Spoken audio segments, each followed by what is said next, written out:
Level 1, the intern. 300,000 people applied, 4,000 got interviews, and 300 got offers. You are one of the 300. You're 20, junior year, computer science.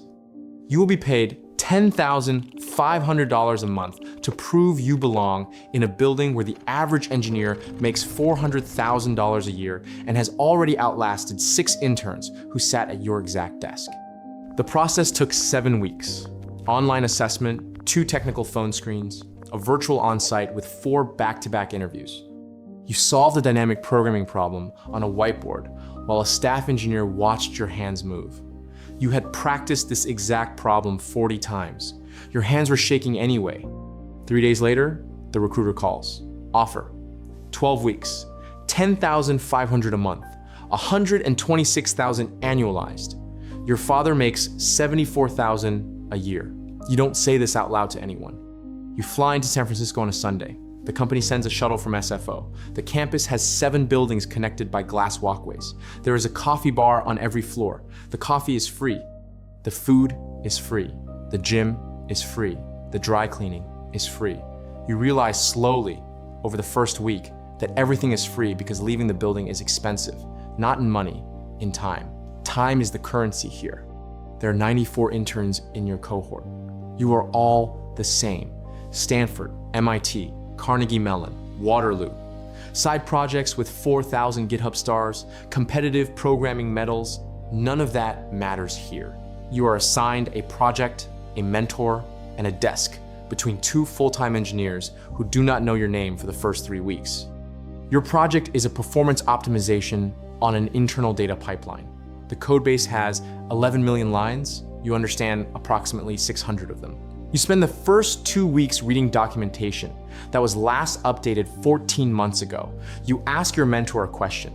He responds 6 hours later with a link to a design doc written by someone who no longer works here. You ship your project in week 9.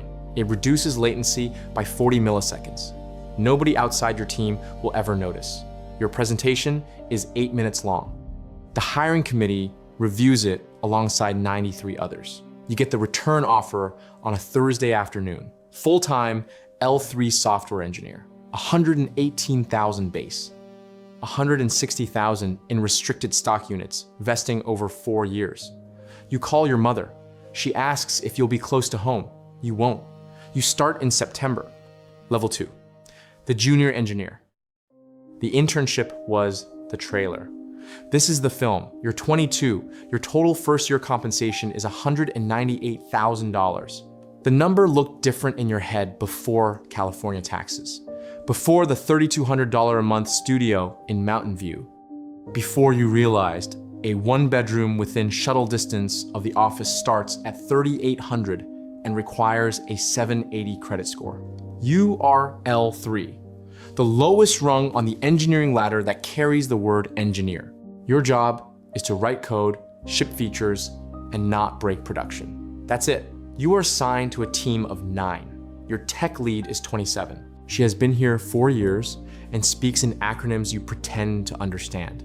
OKRs, PRDs, RFC, LGTM.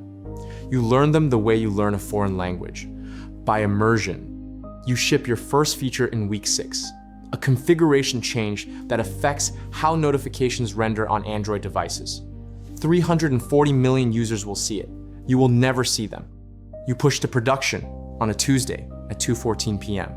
The deploy pipeline takes 47 minutes. You watch it the way other people watch election results. Green, green, green. You exhale. Your first performance review arrives in March. The rating system has 5 tiers. You receive the middle one. Meets expectations. The words feel neutral on paper. They are not neutral. Meets expectations at L3 means you are on track. Below that means you are on a performance improvement plan.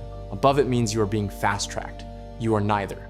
You are exactly where 60% of L3s are. You are furniture that functions correctly.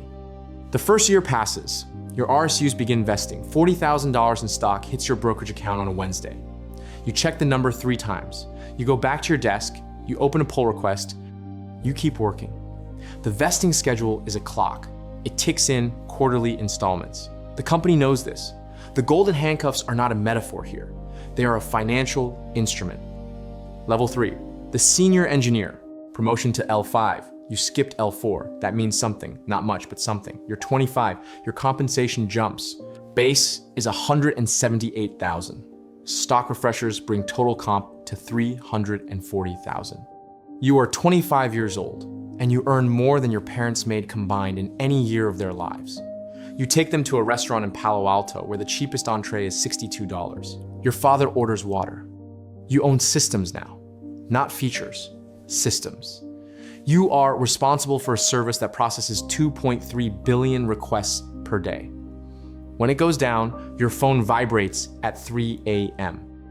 And you have 15 minutes to respond before the incident escalates to your director. This has happened 4 times in 6 months. You sleep with your laptop open on the nightstand. You tell yourself this is temporary.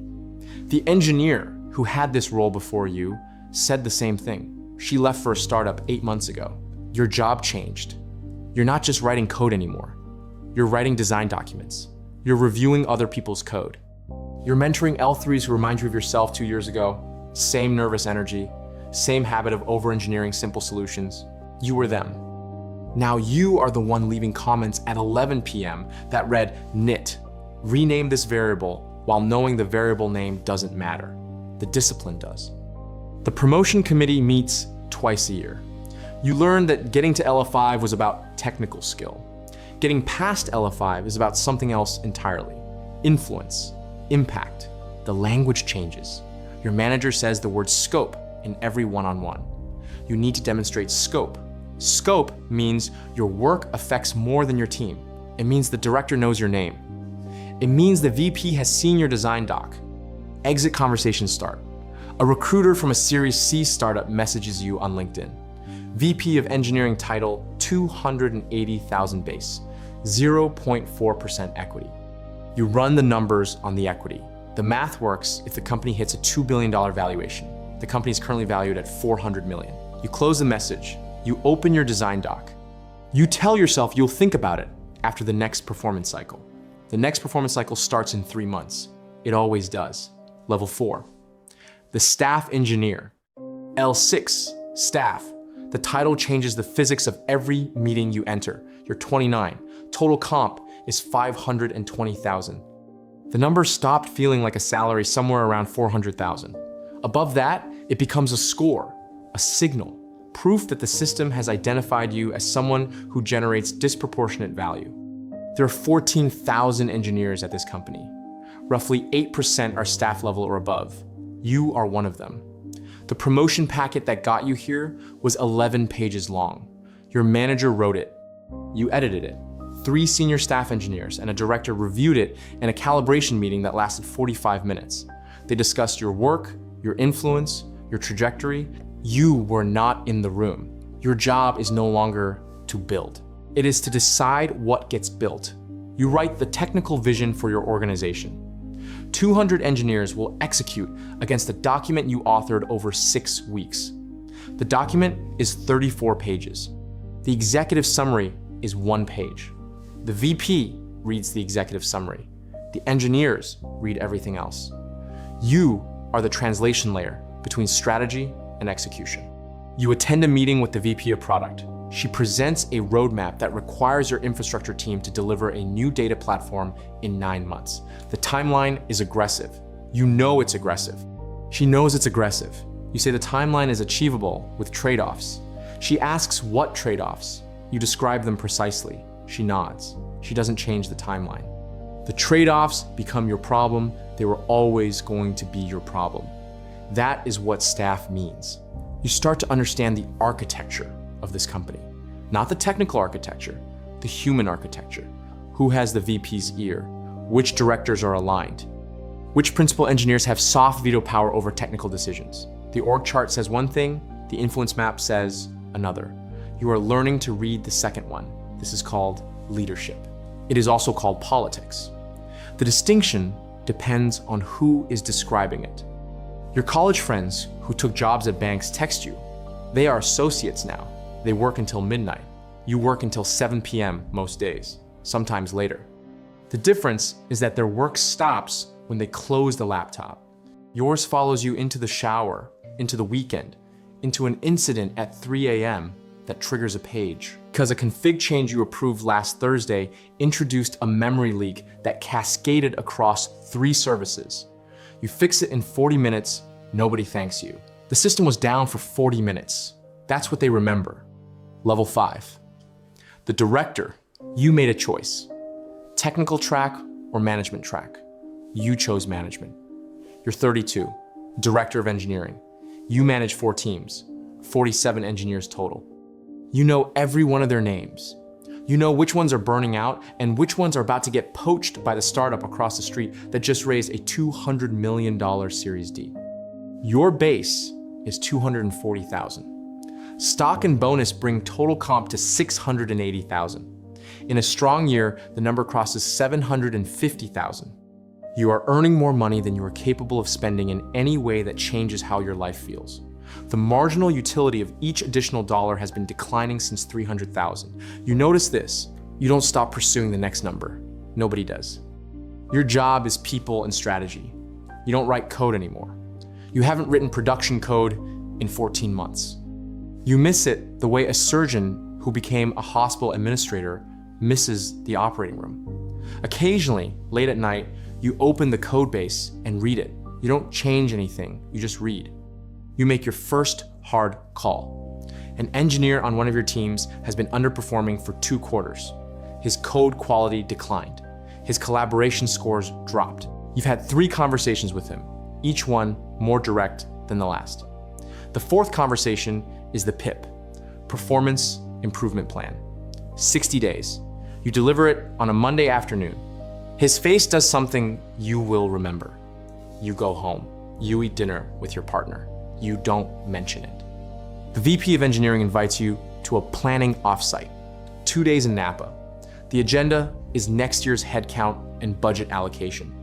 You present a case for 12 new hires. You receive approval for 7. You learn that the other 5 went to a director whose team is working on a project the CEO mentioned in the last all hands. Proximity to the CEO's attention is a resource allocation mechanism. You file this away. You will use it. Level 6, the VP.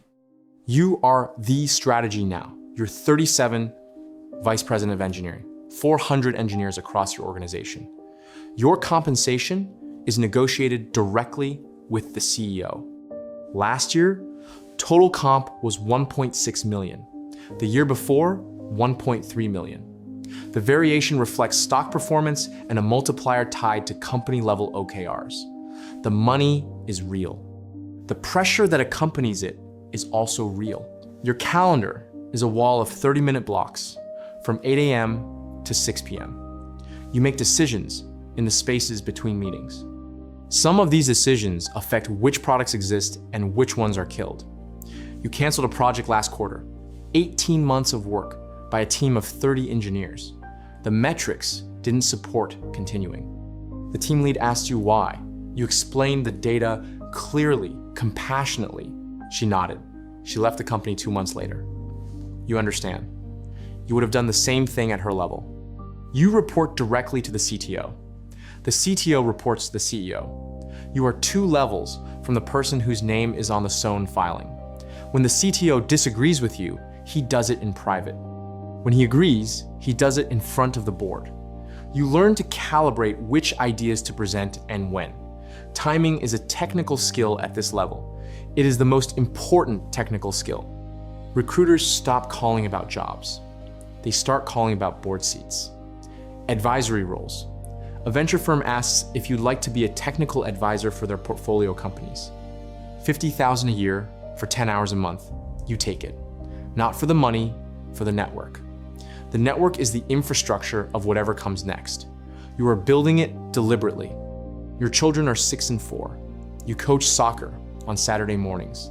You attend the Tuesday school assembly when your calendar allows. Your calendar allows approximately 40% of the time. Your partner manages the rest. You do not discuss this imbalance in explicit terms. It exists in the logistics of your shared calendar and the silence over Sunday dinner when you open your laptop to review a document that is due Monday at 8 a.m. Level 7, The C-suite. CTO. Your name is on the website. Your face is on the investor deck. You're 42. Your compensation is equity heavy. Base is $350,000. The rest is stock, options, and a performance package tied to company valuation. Last year, total comp was $4.2 million. If the company hits its next milestone, the options vest at a strike price that would make the number significantly larger. You think about this number exactly once a week. You never mention it. You set the technical direction for a company with 6,000 engineers, 14 billion in revenue, and a market cap that moves based on what you say in earnings calls. You speak in precise, measured sentences. Every word is parsed by analysts, by journalists, by competitors monitoring the call. You say, we are investing in AI infrastructure, and somewhere a product manager at a competitor updates a slide. You've been at this company for 19 years. You've been in the industry for 20. You remember the desk and the intern badge and the first deploy that turned green. You remember the 3 a.m. pages and the PIP you delivered and the project you canceled. Each one left something, not a scar, more like a calibration. You are the sum of every decision you made and every decision that was made around you. The board asks you to present the 5-year technical roadmap. You present it in 22 minutes. The board asks 3 questions. You answer them without looking at your slides. The chairman nods. The company moves. You have everything the 20-year-old intern wanted. The title, the compensation, the influence. You also have a marriage that runs on logistics, a back that hurts from 20 years of sitting, and a therapist you see every other Thursday at 7 a.m. because it's the only slot that fits. You are not unhappy. You are optimized. The system doesn't need you to stay. It needs the next one to arrive. Right now, a junior at a state school is sitting in a dorm room at 11:42 p.m. submitting an application to a company she has never visited in a city she has never seen. Her GPA is a 3.7. Her side project has 200 stars on GitHub. She solved the dynamic programming problem on the practice site in 18 minutes. She'll get the offer. She'll fly out on a Sunday. The campus will have 7 buildings and free coffee and a shuttle that runs every 12 minutes. Her badge will work on the first morning. Nobody will tell her that's unusual. She'll sit at a desk between 2 engineers who don't know her name yet. She'll open the codebase. 11 million lines. She'll understand approximately 600 of them. The deploy pipeline takes 47 minutes. She'll watch it the way everyone watches it. Green, green, green. The machine doesn't stop. It just compiles new people.